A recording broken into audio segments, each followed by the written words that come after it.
Hey, it's the podcast guy. Sutton United Talk Time on podcast. It's the Sutton Podcast. And there it is!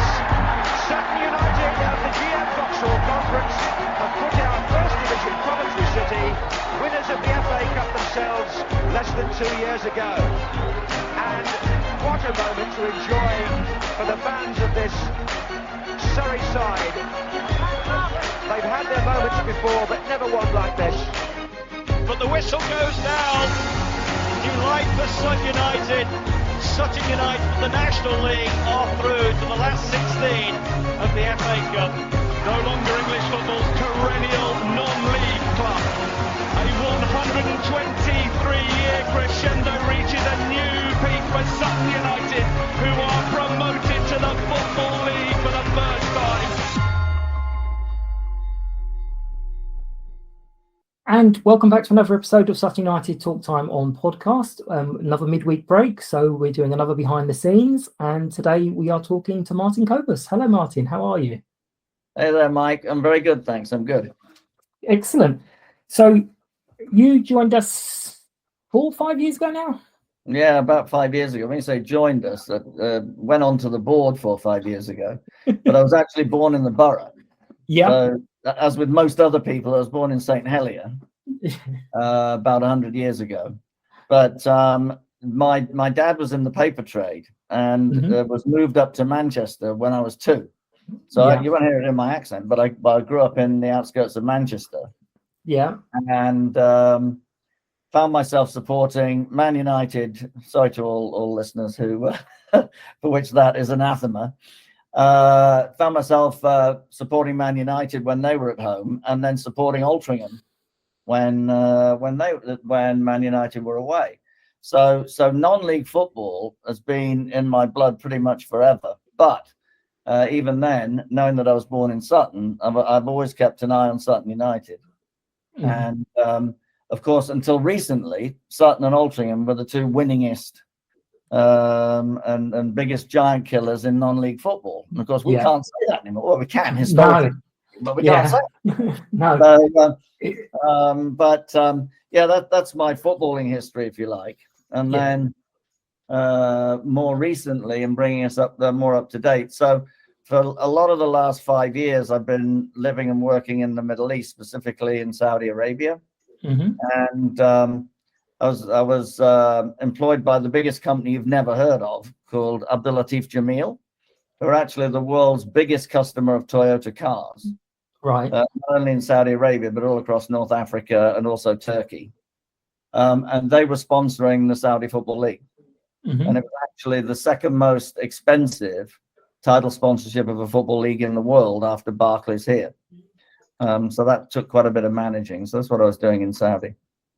Right. Excellent. I mean, there was a few things. I'm going to refer back to the interview you did with Tom a couple of years ago. I'm going to link into it because there's obviously I'm not going to repeat all of it, but there was lots in there that if people have forgotten it, it's well worth a re-listen. I re-listened just yesterday. You started in advertising a few years back, and listening to your CV, a less charitable person could say, "Oh, very lucky, right time, right place," a lot of times, but you seem to spot the opportunities and to be in the right time, right place. There's one story you told about it's one of the airlines, because your team was sponsored by. It was sponsored by a team, and then they were playing against another team that you couldn't have the sponsorship on there.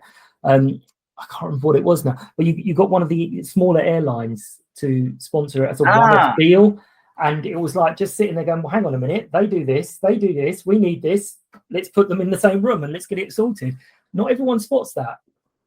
Well, yeah, no. What you're referring to is Mbuzz Sport, and doubtless we'll come on to talk about Mbuzz a little bit, which is the sports diversification business of Mbuzz, which is a Saudi IT company. So they sit beneath the mobile network operators in Saudi Arabia, but also more broadly in the Middle East and indeed in Europe. And Mbuzz Sport, my business partner, had just done a deal with Leganés, who had just been promoted into La Liga for the first time. And he told me what he did. He said, "What do you think about this? I've just done this deal." I said, "You're absolutely out of your mind." I said, because there was only about a week to 10 days before their first season in La Liga. They hadn't got a main club sponsor. And what Yusuf had done was to pay them a significant amount of money for the rights, both for the shirt, advertising time on the pitch side LED, the whole thing. I said, "We've got no time to do anything." He said, "Yeah, but it was a good deal. You know, we couldn't pass it up." And I, to be honest with you, I'd never heard of Leganés. They'd never been in La Liga. That's probably the reason why. And Leganés is actually a suburb of Madrid. And the lady who was running Ember Sport at the time had been trying for the following 2, 3, 4 weeks to get a main sponsor and hadn't been able to do so. And so we had a meeting in Dubai. The owner of Embers, Nawaf Al-Shamri, Yusuf, myself, and the lady concerned, and we discussed what to do. And I said, and already Leganés had played Barcelona. And in order to fill the space, we'd actually had the Ember Sport logo on there. And I said, "Look," and I'd looked at the fixture list, and about probably only like 3 weeks later, Leganés were playing away at Real Madrid in the Bernabeu. And I said, "Look, we cannot go into the Bernabeu with our own company logo on there. I mean, we'd be Billy No Mates. I mean, this doesn't make any sense." So I said, what do you propose? I said, "Look, even if we sell the one game, then we'll maybe get back half of what we're paying Leganés." And so we that was the basis of the concept. And they said, "Well, who can we possibly pitch it to for one game?" And I said, "Royal Jordanian Airlines." And Nawaf and Yusuf said, "What? Why?" And I said, "Well, I'd just flown Royal Jordanian back to Dubai." And I said, I was on the plane. I looked at their route map. Do you remember the days when airlines used to have? Yeah. It's not very long ago. And I said, "They fly to Madrid." So I said, in airline speak, that's an outport marketing. In other words, the destinations they fly to. And so there's a reason to actually talk to Royal Jordanian. Plus, it's an opportunity for a small regional airline. I don't know how many planes they've got, maybe 20, maybe 25, but they're a small airline by comparison with Qatar Airways, who were on Barcelona, and Emirates, who were on Real Madrid. I said, so there's a real opportunity for them literally to be on the same playing field as the big boys for a fraction of the price. So everybody said, "Well, that's a good idea." So Yusuf and the GM of Ember Sport flew to Amman in Jordan and met with all the marketing people. And not only did they buy that one game, they bought the whole of the rest of the season. And when we went to the game, we obviously had dinner with the client in Madrid. And I was sitting next to the then director of marketing, who was actually a Swedish guy, bizarrely. And he said to me, "Martin, I understand this was your idea." And I said, "Yeah." And he said, "Well, you need to know you were pushing against an open door. It just ticked every marketing box that we could have come up with." But and the whole season went very well for Royal Jordanian, and they did get huge visibility, and they even organized off their own bat a dubka, which is a traditional Jordanian dance on the field in before the home game against Real Madrid, in fact. Excellent. And the fans just went crazy over it. So yeah, I mean, sometimes, I mean, that was a rifle shot. Yeah. You don't usually get that lucky. I wouldn't honestly have said that my career has been lucky all the way through. It's kind of weird to say, but it's absolutely not true. But on that particular occasion, I did hit the bullseye. Yeah. Maybe it was the way Tom talked us through it. It might have been all Tom's skill. There you go. But yeah, there was other things that was interesting when you saying you started out doing like the for sale signs, was it the actual boards? Was it estate agents boards? And I was like, yeah, this goes way back, yeah. And then you talk about the cigarettes and beer adverts, and then you're also quite heavily involved in something that everyone just uses, the QR codes, and that's the whole way through the technology. I mean, I was like, when I first listened, I was like, okay, I can get away with this. But then when I started hearing about all the QR codes, I thought this is going to be a whole session of Martin just shaking his head at my awful attempts at promoting the podcast. What are you doing, boy? Well, you can, of course, link to a podcast from, or the podcast from QR code, no problem. Yeah, absolutely. So it must have been just a really.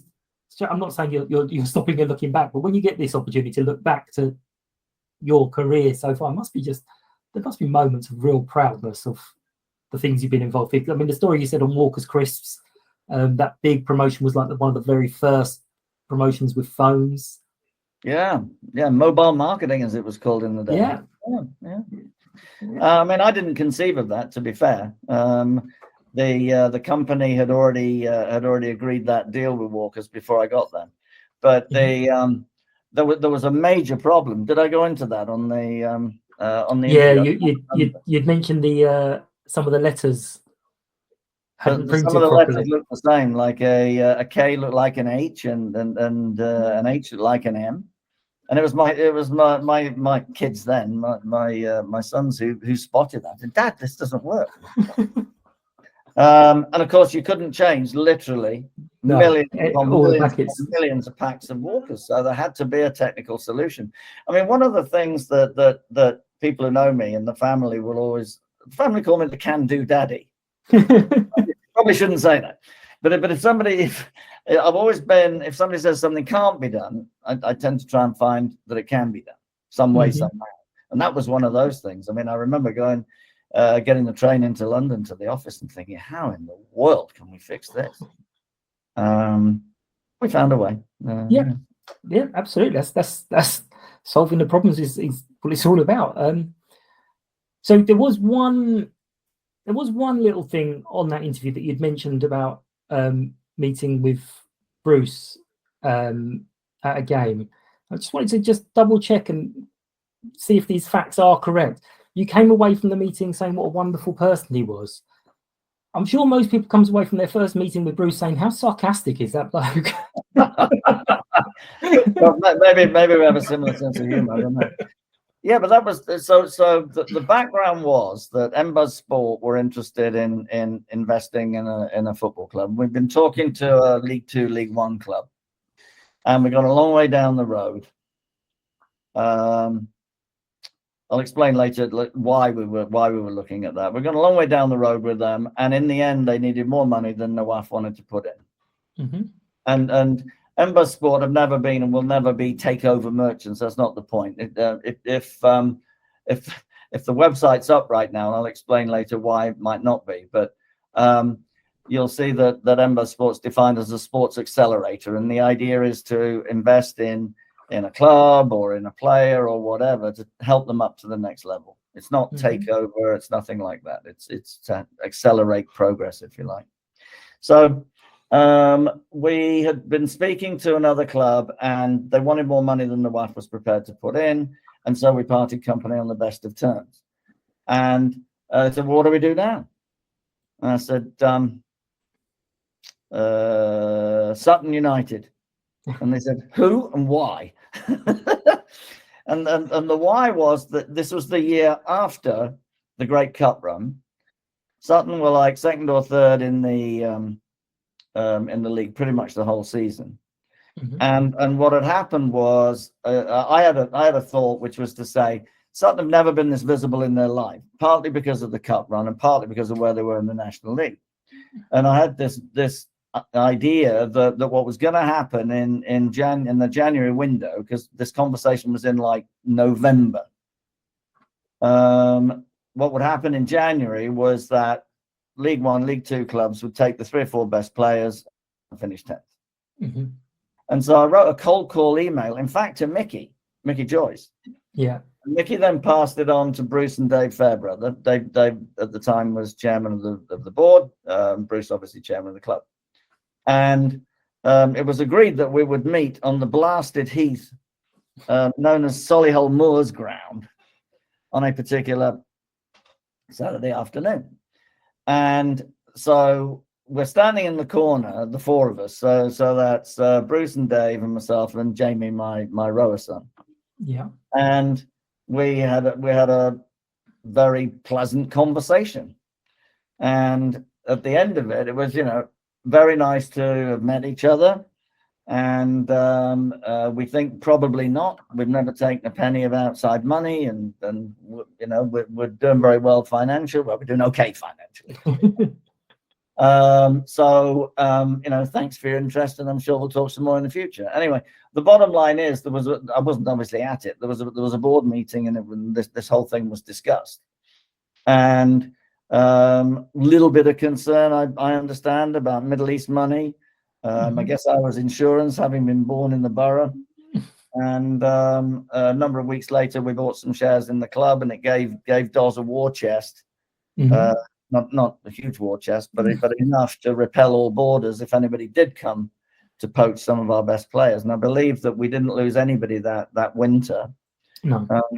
Went on to get into the playoffs, as everybody knows, at home to Boreham Wood, and then the disaster that was the home game against Boreham Wood. But let's not go there. We don't talk about playoffs anyway. They don't count. We don't like them. We just win the league a few years later, all the way through.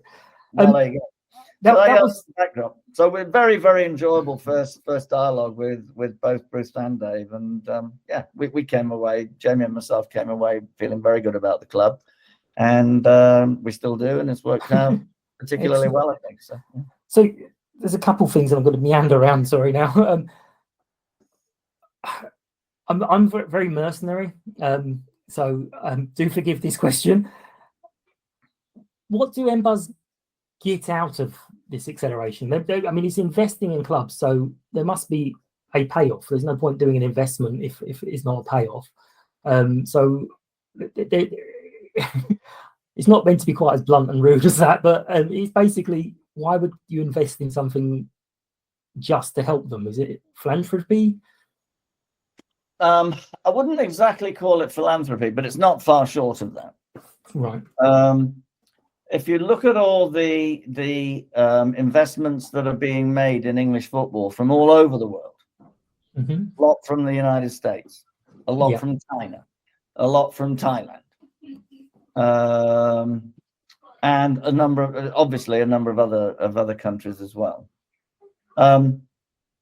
The English football has the biggest draw in the world. Spanish football would like to think it does. Italian football used to like to think that it does. But the biggest draw in world football right now is English football, obviously English Premier League, but it does go beyond that. And the association with English football is quite important for a lot of potential investors around the world. The most often what that comes down to is an outright purchase. Yeah. But often, and sometimes it's a majority purchase. I met in our boardroom with the Indonesian majority owners of Tranmere the other week, for example. In our case, what we're not interested in a position like that. I think the association's important. I think the involvement with football is important for a sports consultancy, which is essentially what MBuzz Sport is. Having an involvement with a professional football club helps provide credibility to that organization. The other thing that being involved on the board of a professional football club gives you the inside story. And the inside story of how football clubs run, how they develop, how they progress is radically different from what the fans see, from what the media sees, and so on. And there's a very important learning curve there, and a very exciting and interesting learning curve there as well. But it's not a one-way street. I mean, what we hope to do is to bring our experience and expertise from a number of different parts of the world to bear on the club, and I think that we've proven to do that. I mean, I wouldn't say that we're passive investors, or our involvement is in any way passive at Sutton, but equally, it's fairly light touch. One of the things that I've personally been involved with lately, of course, I represent a Middle East company on the board. So the new multi-faith prayer room was an initiative from myself, in fact, but it doesn't really matter, from ourselves. And it's been extremely well received. One of the most absolute positive responses that we've had is from Ahmad. Who we invited along to the opening of it, and he was very forthright in the fact that he saw this as a major step forward for the football club. But it is multi-faith. I mean, that was exciting. Who came along? So at Ahmad there, as I've mentioned, you had a number of folks from different faiths. The local team vicar was there. The lady mayor was there. 2 players were there, one of each faith. I mean, I say each faith, one Muslim, one Christian. So there are different initiatives that we can take, and we can look at the club from a different perspective than other folks on the board, than other folks from the board, so to speak. So the only issue I had with the prayer room was that we allowed opposition players to use it before the game. I was like, no, let them use it after the game, but before the game, keep them on their toes. Don't let them relax. I don't know how many have actually used it before the game yet, but it was very interesting when the idea was first mooted. I spoke to Matt, and I said, "What do you think about this? Do you think the players would use it?" He said, "Well, funnily enough," he said, "on our first home game as a football league team, which was against Oldham. And apparently their gaffer had gone up to Matt and said, do you have a prayer room? A couple of our guys would like to use one before the game." And of course, at that point, we didn't have one. No. So at least he doesn't now have to say coming soon. Yeah, exactly. We've got a boot room you can use. But no, that was again, I would imagine something that, again, no disrespect to anyone, but we would never even thought about. It's kind of outside the scope of football, and that's why it's useful, because a lot of the board are people who've been supporting the club for hundreds of years, and they've kind of grown up in the Sutton way. And I do remember you mentioned that the board was very strange when you're at the board meetings, when you were able to connect through the tech savvy board that we have. That there was hardly any votes, and there was agreement, just kind of like, yep, we'll do that. Yep, we'll do that. Is that not clearly not the same in all places then? No, that is still very much the way. I mean, since we've been in the football league, not a lot has changed. I mean, the wonderful thing is, you can go into the VP's lounge, and you've got players there, you've got fans there, you've got board members there. And everybody's just mixing. It's crazy. I mean, there's no other football league club that I've ever come across where that's the case. Usually, the constituent parts keep themselves to themselves, and it's a real throwback to, I don't know, Isthmian League days or whatever, or before. And long may that continue, because that's what makes Sutton special and very different. So. Nothing has really changed. I mean, one of the things that, during the dim, dark days of lockdown and no games, I mean, the board was meeting every single week, virtually. And, I mean, I'm not sure others could say whether that pulled us even closer together than we were before, but certainly a weekly board meeting discussing every single way that we could possibly find money out of grants or whatever else. Certainly pulled us very, very closely together. So, I mean, the board at Sutton, I think, is a delight. It's extremely active. There's nobody on that board who sits back and has a point of view and doesn't get actively involved in one assignment or another. We're now 9 people. We've been 11, and then the 2 Daves, Dave Mathers and Dave Fairbrother, stepped back. As you'll probably have seen all over the club, neither of them are disengaged. Quite the reverse, probably more engaged than they were before. but in terms of boardroom, there's now 9 of us, which is probably a better kind of number, just in terms of sheer numbers. But I can't remember. I mean, I've been on that board 5 years now. I don't think we've ever actually voted on something where, oh, well, that went through on the majority. No, I mean, everybody has their opportunity to speak. We tend to move forward by consensus. And it's very much evolution, not revolution. Now, anybody who would look at Gander Green Lane now would say, well, revolutions happened.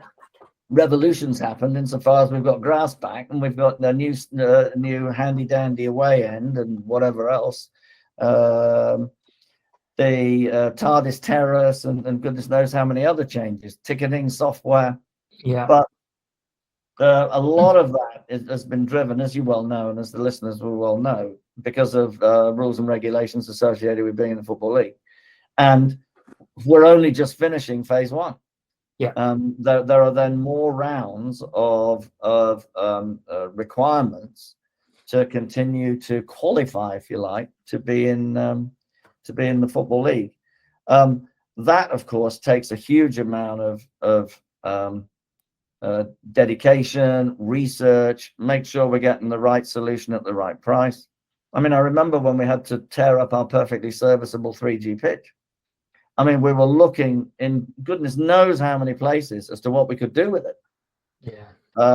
It turned out, get this, there's only one machine in Europe that can cut and remove a 3G pitch. Right. And the one that we wanted to use, the one happened to be in Sweden at the time and was booked out for 3 months or something, so we couldn't use it. Yeah. And that's why most of the pitch hasn't been reused. Yeah. But then we had to say, okay, well, what are we going to replace it with? Mm-hmm. And it so turned out that the 2 major candidates had side-by-side pitches marked as such, bizarrely, Bisham Abbey National Training Centre, which is very close to where I live. And so on a Saturday morning, I went over there, marched across these 2 pitches. One, I made a massive assumption that they were getting the same amount of use, but one was significantly better than the other. And that's the company that we went with. And they were also considerably cheaper than the other major candidates. So I only give you that as a little bit of an insight into just how the board in general makes its decisions and how careful we are about A, spending money, and B, making sure that we've got the right solution and future-proofing whatever decisions that we take, Thank you for taking the time to listen to Sutton United Talk Time on podcast, the Sutton Podcast. If you are new to the show, hello, and you are very welcome. Hope you enjoy what we do. It's a very simple format. We get a few people on to talk about the game that's just gone, and then we preview the next game coming up. We are available on most podcast platforms where you can listen, rate and review. If you find that we're not on your preferred platform, please let me know and I'll sort that for you. If anyone would like to support the podcast, you can find out how with more information on the website, which is www.suttonpodcast.com, and there's a tab where you can find out how to be a guest as well. Please find us on Facebook, Twitter, Instagram and TikTok with the username @SuttonPodcast. Every like, follow and share is really appreciated. Hope you enjoy the rest of the show. Thank you. Yeah, because that must be fairly odd as well. Because as you say, the name Middle East Money conjures up images of loads and loads of money, and yet you've got a board at Sutton who are like, no, let's be careful with what we spend. Let's account for everything. So that must have been a little bit, or a bit of a delight, right, to come across a club that is going, let's just be calm down on the money side. So what's that like? I mean, I've said many times, the club's run by a bunch of accountants as an absolute just positive because we cut our cloth. Do you find the same, or? Well, I think that what's been a shame financially is because we get a significant amount of money from solidarity payments from Premier League and distribution from the Football League. Mm-hmm. Way out of proportion of being in the National League, which is why everybody's fighting hand over fist to get out of the National League. But we haven't. The only benefits that we've seen from that so far have been in capital expenditures around the stadium. Because when a former Football League club gets promoted up, like this last year, Grimsby and Stockport, they've been in the Football League before. They don't have to rip up their pitch. They don't have to add seats. They don't have to fulfill a requirement for a certain number of ticketing, floodlights, all of the above. Yeah. So the money that they go back to goes on their operating costs, and a lot of their operating costs obviously is running around on the field. So we are, sometimes I've had the impression that people look upon us now as Little Rich Sutton rather than Little Old Sutton, and we are far, far, far from that, just because of all the capital expenditures we've got to make. Plus, when you think about it, we were previously, as Bruce likes to say, a three-quarter time club. Yeah. Okay, so then you go to a full-time club, and your wage bill extends accordingly. Then we didn't have a squad that was deep enough playing Football League, so you had 4 or 5 players. So you had 4 or 5 players, and it's full-time. Oh, hang on, that would be if we were still playing in the National League. No, we're not. So then you've got to go up a league, and whilst we're probably close to the bottom in terms of our expenditures on anything, but certainly in terms of wages, we've just got to be really, really careful. But if you add all of those factors together, you can imagine that our wage bill across the board has gone up significantly. Plus, of course, we're massively successful in our first season in the Football League. So that doesn't go without its rewards, of course. So. No, absolutely. I mean, you may have heard the chant on some of the games you've been to last year. Sutton's going up with a tenner in the bank, and I have not heard. But Yellow Submarine. If only we had the tenner. That's what Bruce was saying. Bruce was questioning, where do people think this tenner's come from? Exactly. Don't be telling people we got a tenner. Everyone will be wanting it.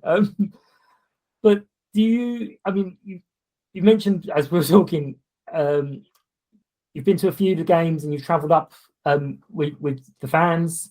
Do you get much interaction? I know you sort of split the time between 3 countries now. So do you get to many games, or is it mostly on the iFollow? Oh yeah, no. I mean, basically these days, when the lockdown happened, I happened to be at home. Home is in Oxfordshire, near Wallingford, which is between Oxford and Reading, and because it went on so long, I had to cancel my apartment in Jeddah, and I've been based in the UK since then. So I'm not actually traveling that much. So I do get to quite a lot of games. So most recently, which was a very exciting and heart-throbbing day out, which was the new derby against Wimbledon. Yes, it's a heck of a day out. Yeah. But what was very interesting, very, very charming, was in the board lunch, where they served up like a 3-course lunch. This was seriously immovable afterwards. But Mick, their chairman, stood up and gave a very nice speech. And apparently this was the 50th match that Wimbledon and Sutton had ever played. And of course, it was the first in the Football League. Yeah. And some very kind words were mentioned, and a number of players were there who played in previous games in different leagues when we played. In fact, I believe that either 1 or 2 of the older gentlemen who were there played at Wembley against Sutton. Yeah, 63, I think that was. Yeah. So very, very lovely. And then apparently, you'd know this better than me probably, that was a record for the new Plough Lane. It was like 8,500 people. Yeah, I think it was, and I think it was only not a sellout because they chose not to sell one bank of seats because it's the 2 corners would have been too close together.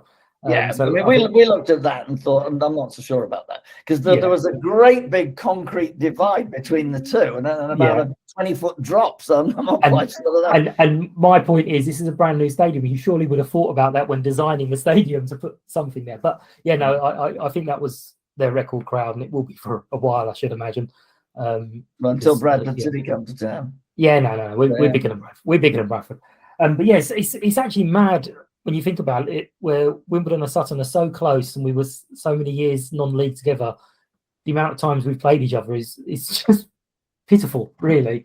But we like to point out they've not actually beaten us in a proper match.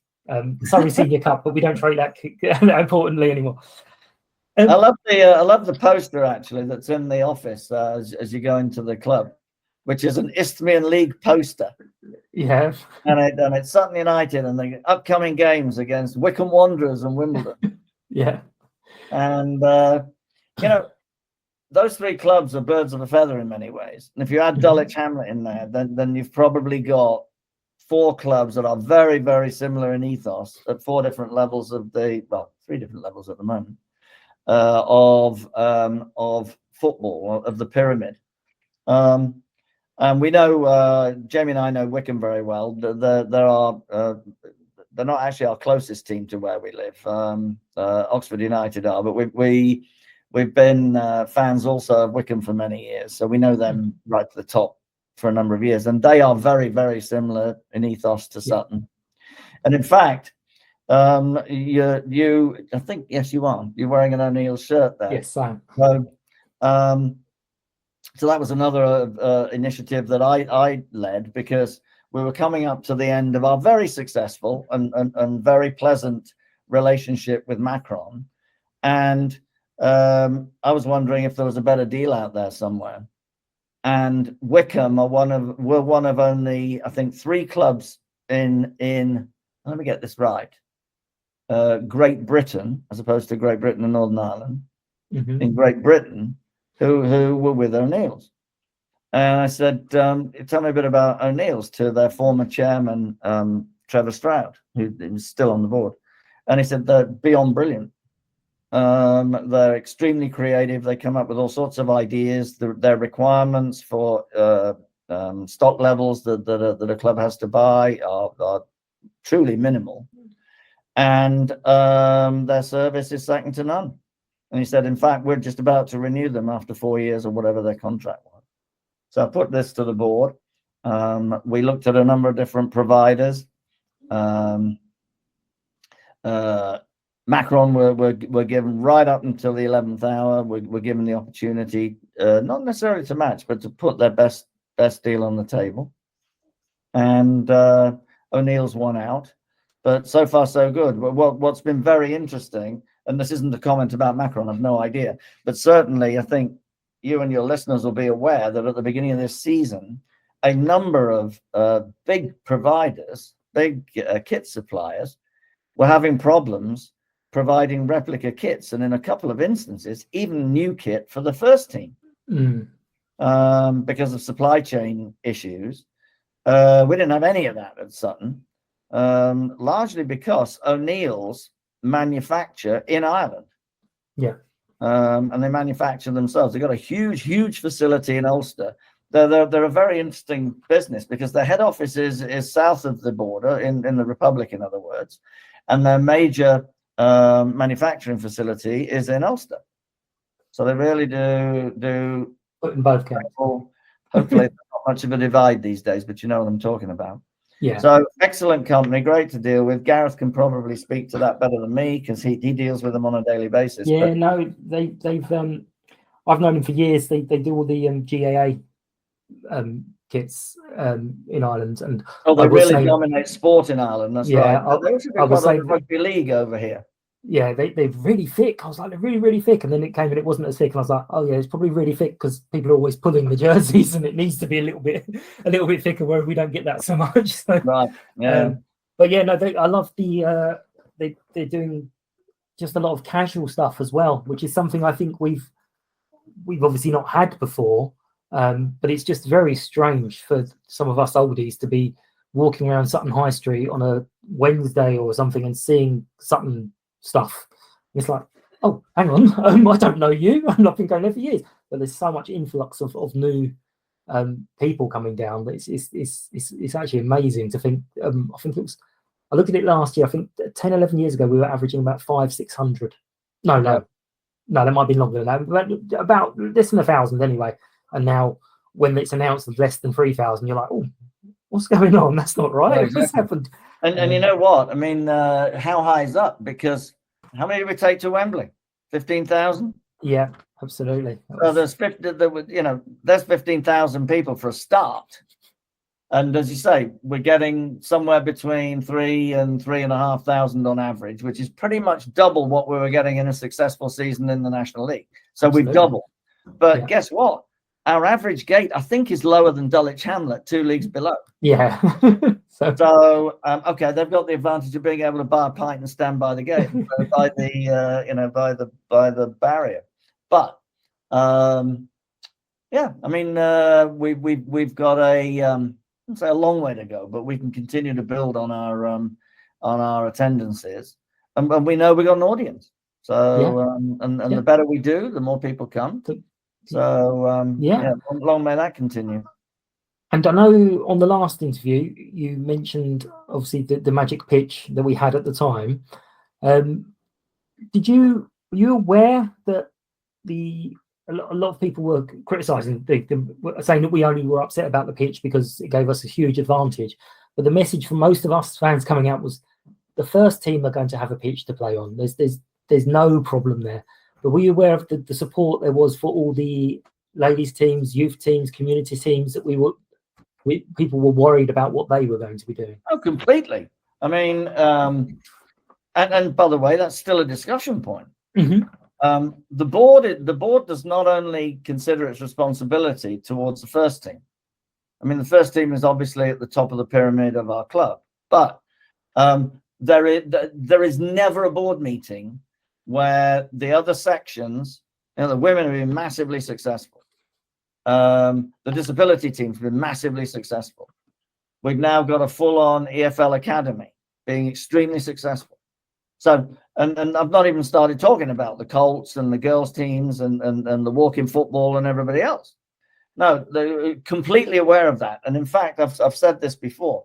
One of the biggest challenges when we had to tear up a perfectly serviceable 3G pitch was finding somewhere around the borough for all of these other teams to play. Yeah. Because one thing with a brand new hybrid pitch, what you can't do is overuse it. Yeah. And this was difficult, with the women's section. This was difficult with the academy, let alone everybody else.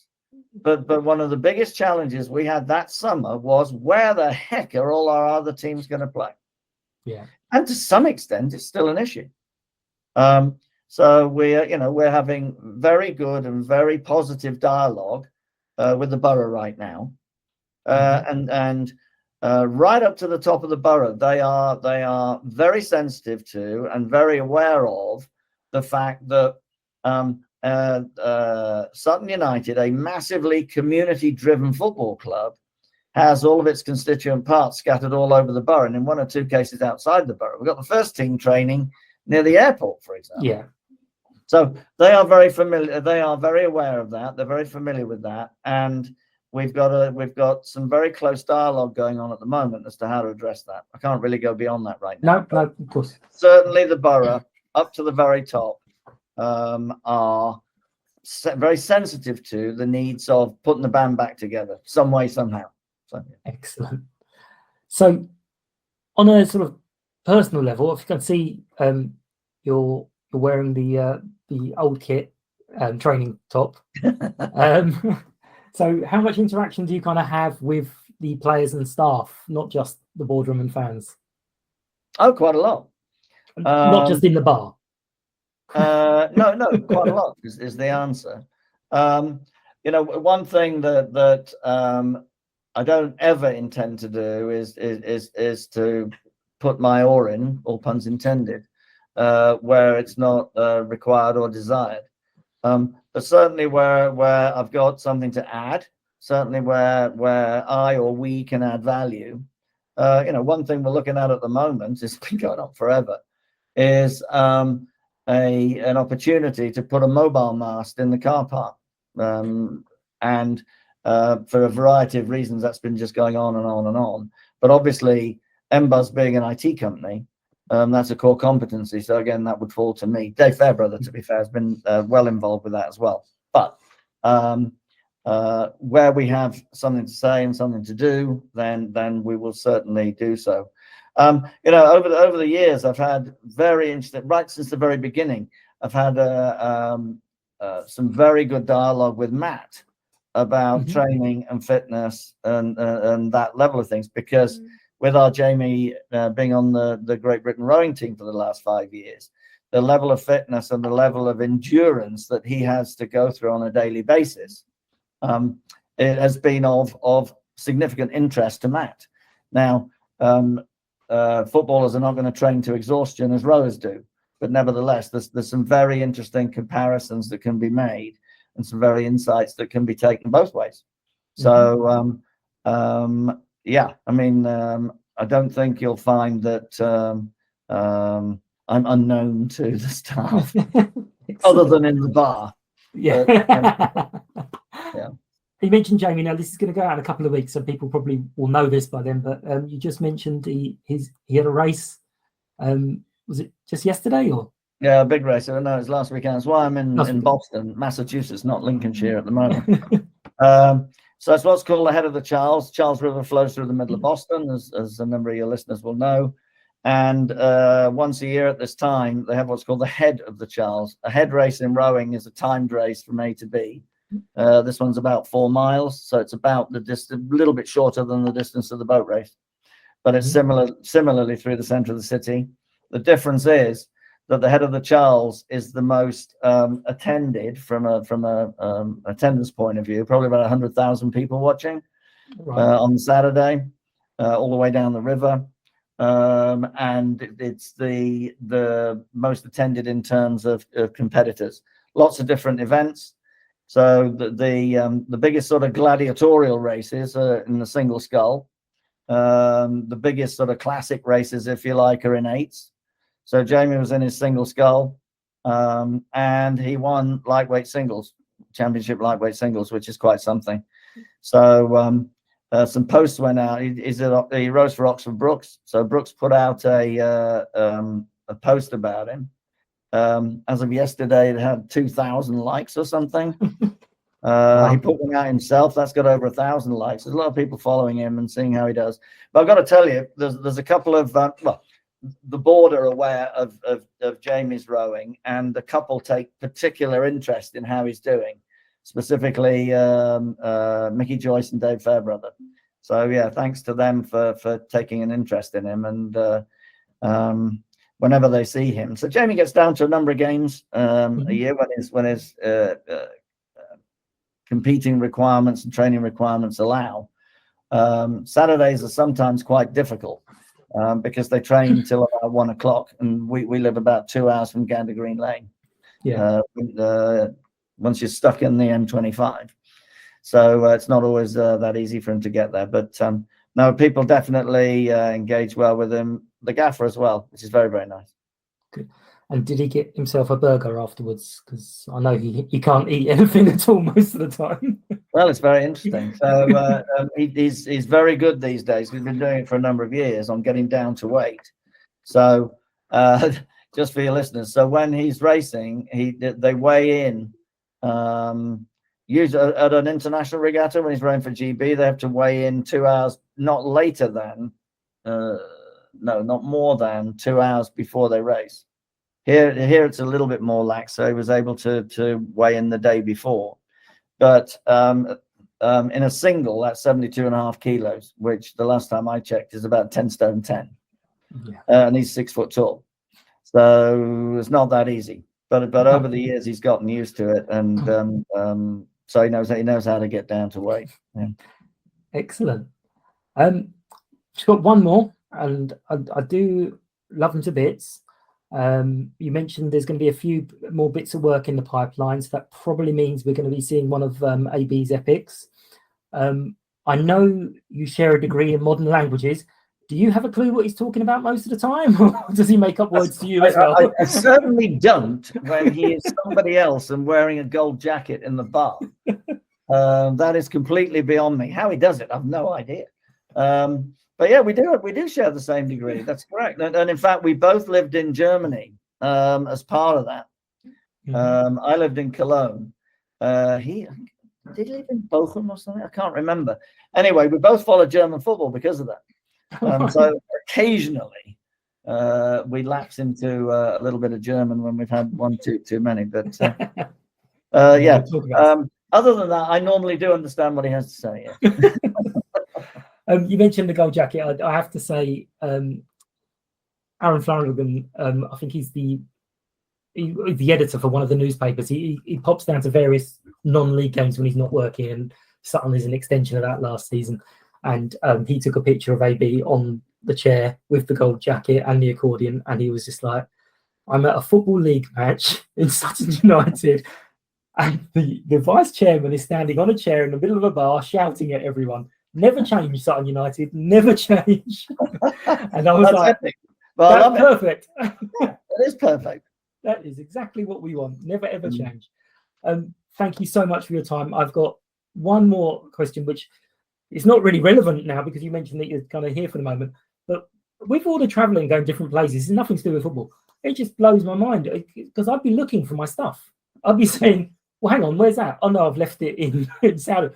What do you do with all your... Do you bring everything with you, or do you kind of have a main base, and if you've forgotten something, it's forgotten forever? Well, I mean, during the time that I was living and working in Saudi, I had a flat. So I was traveling very light. So I had clothes and stuff over there, clothes and stuff at home. So I could travel very, very light.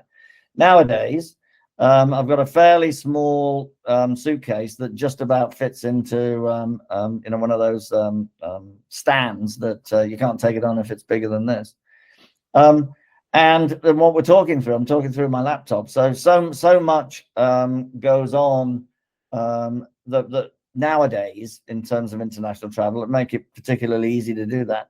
And you can genuinely work from anywhere now. I mean, here we are 3,500 miles apart, and there's no time lag either on the video that we're talking through or on the sound. So all of this just makes life a heck of a lot easier. And I will admit to you that there is a suitcase with my stuff in, with a former colleague's at a former colleague's house in Qatar. Now, whether I actually get to go and get it as part of the World Cup, I don't know. But other than that, no, everything's in one place. It's pretty easy. Yeah. Perfect. Thank you, Martin, for your time. It's been lovely chatting to you. We'll sort of wave at you across from the curver. We'll speak to you again soon, hopefully. Mike, it's been a pleasure. It's been a real pleasure. United! United! United! United! United! United!